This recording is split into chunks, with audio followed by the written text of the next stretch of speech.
নমস্কাৰ সানি technology YouTube চেনেলৰ দৰ্শকসকলক মই সানি আপোনালোক সকলোকে পুনৰবাৰ স্বাগতম জনাইছো। ৰাতিপুৱাৰ কেইবাটাও গুৰুত্বপূৰ্ণ খবৰ আপোনালোকৰ বাবে যুগুতোৱা হৈছে।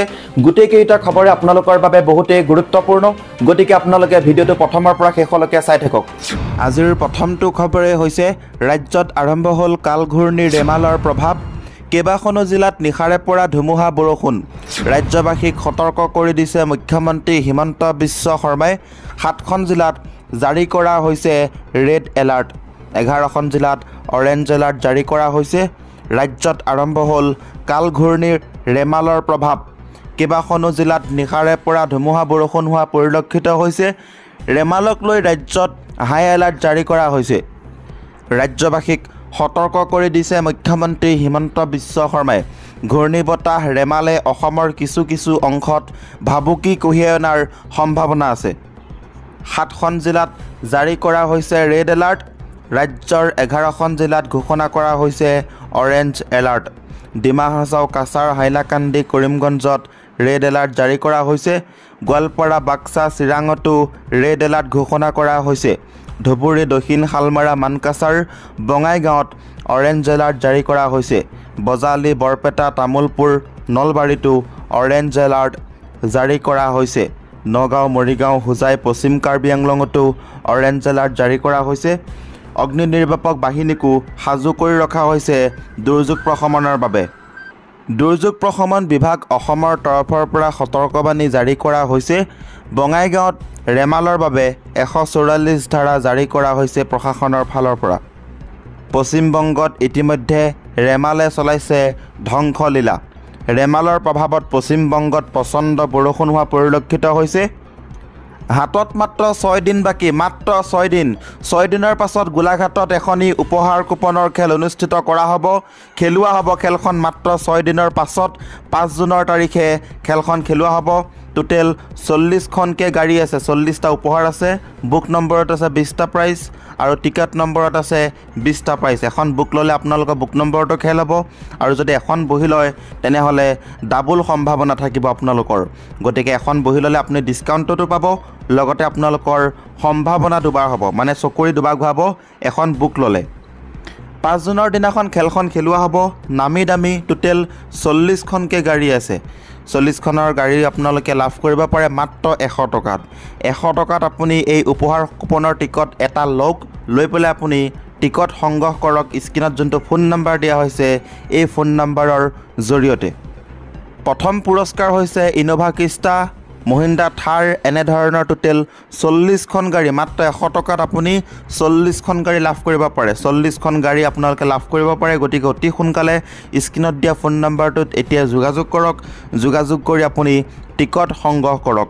ট্ৰেক্টৰ আছে, ছুইফ্ট আছে, বালেনো আছে, ইন'ভা ক্ৰিষ্টা আছে, ফৰ্চ ক্ৰুইজাৰ আছে, এনেধৰণৰ টোটেল নামী দামী গাড়ী। মহিন্দ্ৰা থাৰ আছে।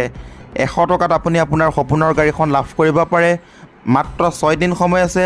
6 দিনৰ পিছত খেলখন যিহেতু খেলুৱা হ'ব, গতিকে এতিয়ালৈকে যদি টিকট সংগ্ৰহ কৰা নাই তেনেহ'লে আপুনি অতি সোনকালে টিকট সংগ্ৰহ কৰক।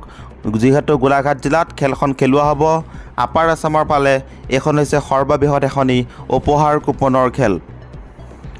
2 নম্বৰৰ খবৰটি হৈছে 50 ডিগ্ৰী 72 ঘণ্টাত হিট ষ্ট্ৰ'কত 25 জনে প্ৰাণ হেৰুৱালে ৰাজস্থানত। তীব্ৰ গ্ৰীষ্ম প্ৰবাহৰ কবলত পৰিছে দেশৰ অধিকাংশ অঞ্চল। বিগত এসপ্তাহ ধৰি ৰাজস্থানকে ধৰি বহুকেইখন ৰাজ্যত পাৰাস্তম্ভ বৃদ্ধি পাইছে। শনিবাৰে ৰাজস্থানত পাৰাস্তম্ভই 50 ডিগ্ৰী চেলছিয়াছ স্পৰ্শ কৰে।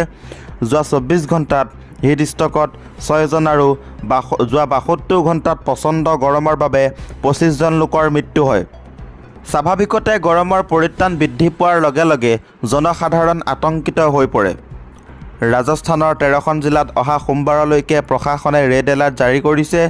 আলৱাৰ, বৰান, কোটা, বৰমেৰ, বিকানেৰ, জালুৰ, চুৰু, হনুমানগড়, যোধপুৰ, পালি, নৌগড়, শ্ৰীগংগনগৰ আৰু জয়ছলমেৰ দিনটোত পুৱা 10 বজাৰ পৰা বিয়লি 4 বজালৈ বাহিৰলৈ ওলাই নাযাবলৈ পৰামৰ্শ দিয়ে বতৰ বিশেষজ্ঞসকলে।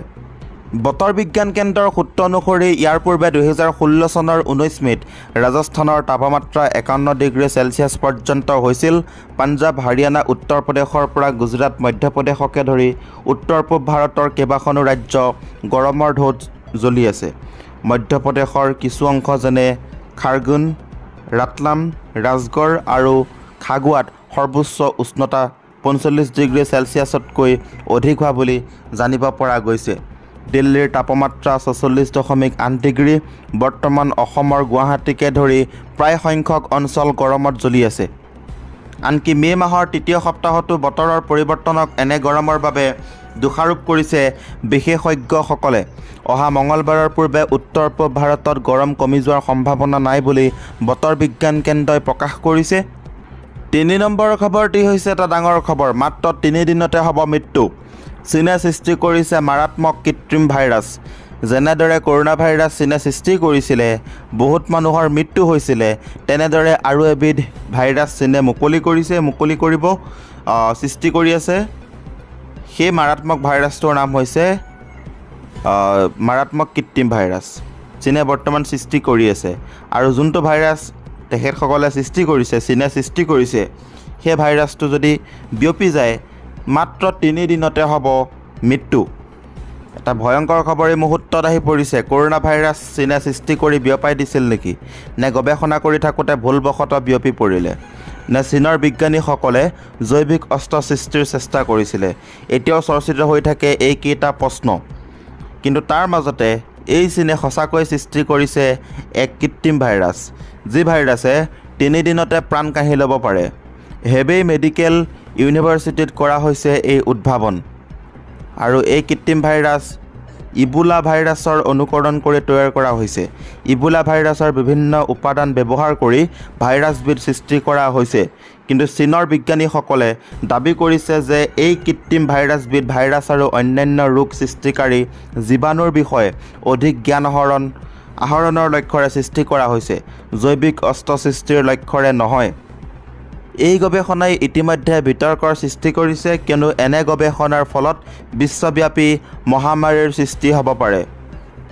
ইবোলা ভাইৰাছৰ ওপৰত গৱেষণাৰ বাবে অতি সুৰক্ষিত পৰীক্ষাগাৰৰ প্ৰয়োজন। বায়'ছেফটি লেভেল 4 অবিহনে এই ভাইৰাছৰ ওপৰত গৱেষণা কৰিব নোৱাৰি। কিন্তু বিশ্বৰ বেছিভাগ পৰীক্ষাগাৰতে জৈৱ সুৰক্ষা স্তৰ 2হে আছে। চীনৰ বিজ্ঞানীসকলে কয় যে কম নিৰাপত্তা ব্যৱস্থাৰ অধীনতো ইবোলাৰ গৱেষণাৰ লক্ষ্যৰে এই কৃত্ৰিম ভাইৰাছ সৃষ্টি কৰা হৈছে। ইয়াৰ বাবে তেওঁলোকে ভেছিকুলাৰ ষ্ট্ৰমেটাইটিছ ভাইৰাছ বা VSV নামেৰে জনাজাত ভাইৰাছ ব্যৱহাৰ কৰিছে। চীনৰ গৱেষকে দাবী কৰে যে এই গৱেষণাই ইবোলাৰ চিকিৎসাত নিশ্চয় সহায় কৰিব। কিন্তু এই গৱেষণাক কেন্দ্ৰ কৰি নৈতিক আৰু সুৰক্ষাৰ চিন্তাও উদ্ভৱ হৈছে। আজিৰ এই ভিডিঅ'টোৰ মাধ্যমেৰে আপোনালোকক কেইবাটাও গুৰুত্বপূৰ্ণ খবৰ দিব চেষ্টা কৰিলোঁ। যদি আপোনালোকৰ খবৰকেইটা শুনি ভাল লাগে